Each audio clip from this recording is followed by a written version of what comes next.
Lo que no es una tremenda noticia y ha sido una muy preocupante y dolorosa noticia es lo que ha ocurrido en los últimos días, o más bien, lo que nos hemos enfocado en los últimos días, porque esto viene ocurriendo ya hace 2 años por lo menos, la parte más crítica, nos referimos a Ecuador y la violencia. Fíjese que el año 2022, según cifras internacionales, Ecuador es de los países de la región y de los países del mundo que más rápido crecimiento tuvo el delito o el crimen organizado. Un país que era característico por su tranquilidad. Pero bueno, así está tratando de enfrentar esta crisis. Pero la preocupación que ha generado en toda Latinoamérica de que en otros países se replique esa crisis de seguridad que se vive hoy en Ecuador, pero que no está libre.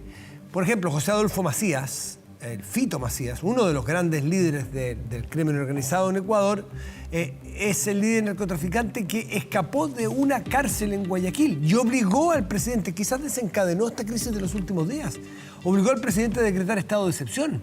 Ante la urgencia de lo que ocurre allí y la necesaria pregunta que nos hacemos y cómo estamos nosotros al respecto, el subsecretario del Interior, Manuel Monsalve, de Chile, aseguró que en nuestro país el Estado tiene el control de sus cárceles, cosa que no ocurre en todas partes, aunque parezca obvio. Bueno, para profundizar en la situación carcelaria de Chile, la crisis que se vive en Ecuador, hablamos con el subsecretario de Justicia, Jaime Gajardo. Jaime, buenos días, gracias por recibir nuestro llamado. No, muchas gracias a usted y muy buenos días, Matías. Y por su intermedio a todos los televidentes. Bueno, muchísimas gracias. Tema de muchísima preocupación, porque a usted en particular le toca ver el tema de las cárceles, porque hay otros temas que tienen que ver con, qué sé yo, los conflictos o problemas que puede haber con migración o que puede haber en otro orden de cosas. Pero, ¿qué pasa en las cárceles chilenas? Yo recuerdo hace muchos años una frase que me quedó dando vuelta, me acuerdo de quién la hizo, doña Mónica Maldonado, entonces fiscal de la Corte Suprema en Chile. No sé si esa señora, no sé qué es de esa señora. Dijo, en Chile se violan los derechos humanos en democracia, en las cárceles.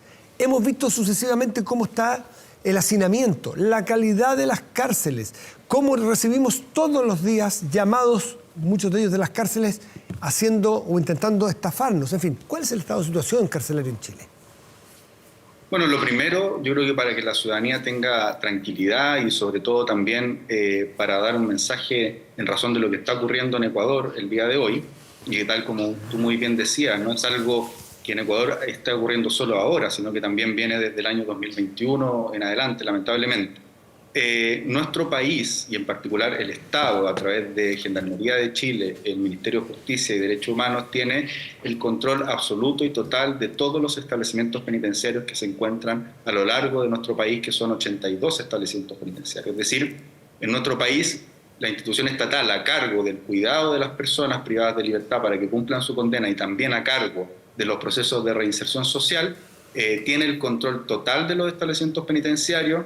Nosotros tenemos censos diarios de la población penal, es decir, todos los días sabemos cuántas personas tenemos privadas de libertad, cosa que, tal como tú decías, no ocurre en el resto de la región, lamentablemente. Nosotros tenemos capacidad operativa para intervenir todos los establecimientos penitenciarios de nuestro país. De hecho, desde julio del año 2022, una política de nuestro gobierno ha sido aumentar la capacidad operativa de Gendarmería de Chile para prever situaciones como esta, ya que, y esto es bien relevante, nuestro país ha prestado asistencia técnica al Ecuador en crisis pasadas, ya que la Escuela de Gendarmería, que forma parte de la red de establecimientos penitenciarios de la región, es una de las escuelas más antiguas de Sudamérica, que forma precisamente a nuestros gendarmes, tanto en oficiales como en suboficiales, y que es una de las escuelas, podríamos decir, líderes de la región, y por lo mismo le entregó ya asistencia a Ecuador en crisis pasada, y y tenemos las puertas abiertas para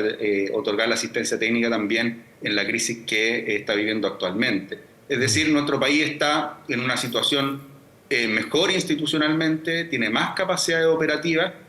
Tenemos un conjunto de desafíos, tenemos un conjunto de problemas desde que nosotros asumimos en marzo del año 2022 la cantidad de personas privadas de libertad ha aumentado exponencialmente. ¿En cuánto estamos? En más de un 20%, y en ese sentido es uno de nuestros principales desafíos hacernos cargo de la sobrepoblación que tenemos, ya que cárceles sobrepobladas no solo son un riesgo para la seguridad penitenciaria, sino que también hacen mucho más compleja la otra labor que tiene Gendarmería de Chile, que es la reinserción social. No quiero quedarme con datos importantes. ¿Cuál es la población penal en Chile hoy día? ¿Está en torno a los 30 y por ahí? ¿35? No, 54.000 personas. Era 52 a principio del gobierno. ¿Cuál es la tasa? Gracias. ¿Cuál es la tasa de la tasa de gendarmes por preso en Chile? Porque eso es muy relevante, ¿no? Para evitar eventuales motines. ¿Cómo estamos ahí? Si nosotros lo llevamos a números enteros, nosotros tenemos 54.000 personas privadas de libertad y tenemos 20.000 funcionarios de gendarmería, ¿ya? En términos relativos tenemos una tasa bastante positiva. Esto obviamente no es igual en cada establecimiento penitenciario, porque cada establecimiento penitenciario tiene sus propias características.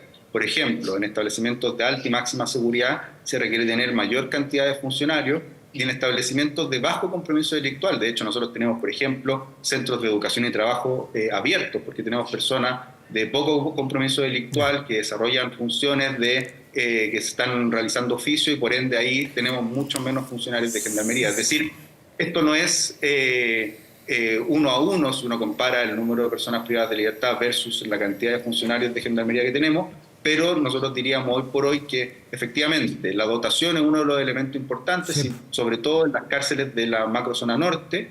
Nosotros este año estamos haciendo un esfuerzo presupuestario relevante y aumentamos la dotación de Gendarmería de Chile en prácticamente 1.000 funcionarios.